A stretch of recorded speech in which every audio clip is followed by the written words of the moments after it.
से आज तो एक और गजब की चीज होने वाली है। इस देश का अब तक का सबसे बड़ा IPO, mega IPO, Hyundai Motors India की लिस्टिंग की तैयारी हो रही है।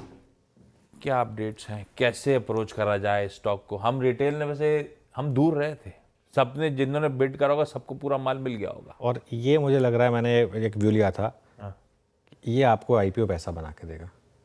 हो सकता है बहुत ज़्यादा लिस्टिंग गेंस ना मिले, वैसे तो खैर जो सुनने में आ रहा है कि ग्रे मार्केट घूम गया, पूरा डिस्काउंट वाला प्रीमियम में आ गया। अच्छा, 100 रुपये का डिस्काउंट जो था, अब 70 रुपये का प्रीमियम यहाँ पर पॉसिबल है। मैं फिर बता रहा हूँ, मैंने एक चीज़ बताऊँ, मैंने एक कहा था कि दिक्कत क्या हो गई थी, लोगों ने ना hyundai के आईपीओ को देशभक्ति के साथ जोड़ लिया था। एक कोरियन आईपीओ है, सारा डिविडेंड दे दिया अपने पेरेंट को, पैसा वहाँ ले जाएंगे, पैसा वहाँ ले जाएंगे। भाई जो कोरियन कंपनी है तो पैसा कोरिया में ही जाएगा ना। जितनी भी एमएनसीज हैं वो बियॉन्ड अ पॉइंट पैसा तो अपने देश में लेके जाती है ना। तो आपके रूल्स हैं, आपने अलाउ किया है एक कंपनी को यहाँ पर आकर कार बेचना।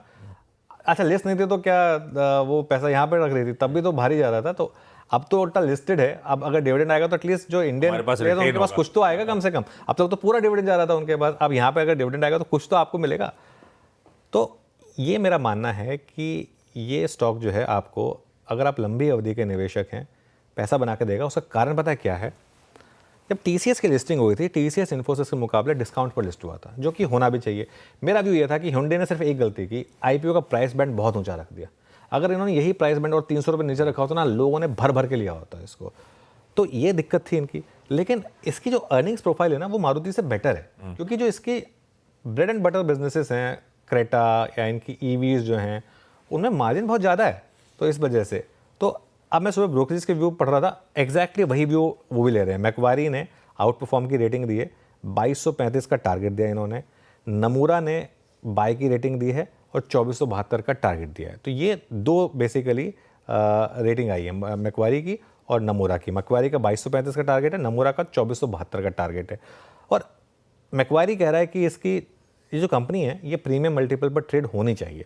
देखिए, एक स्टॉक इमीडिएटली लिस्ट होते ही नहीं ट्रेड करेगा प्रीमियम पर, लेकिन धीरे धीरे उसको प्रीमियम मिलना चाहिए। और क्योंकि इनका फोकस जो है वो प्रीमियमाइजेशन पर है, इसकी वजह से।